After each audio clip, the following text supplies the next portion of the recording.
I'm Coach Crosby. Today, we are going to continue discussing the Filipino martial arts, Dangerous 357. We are now in drill number 27. The 27 will happen this way.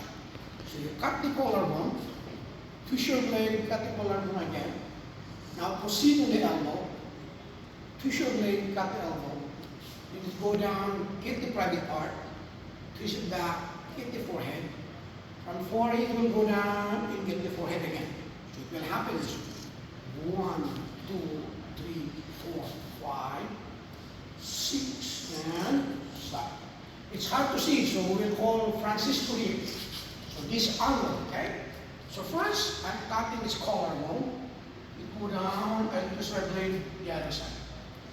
And I'll cut the elbow, and then I get the private part. I will cut the forehead, and then go down and cut the forehead. You can see it here. It happens this way.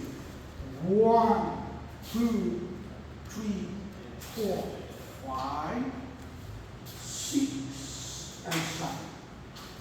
That's how the angle, okay? So practice slowly first. Then, if you will give the right timing, then do it more faster.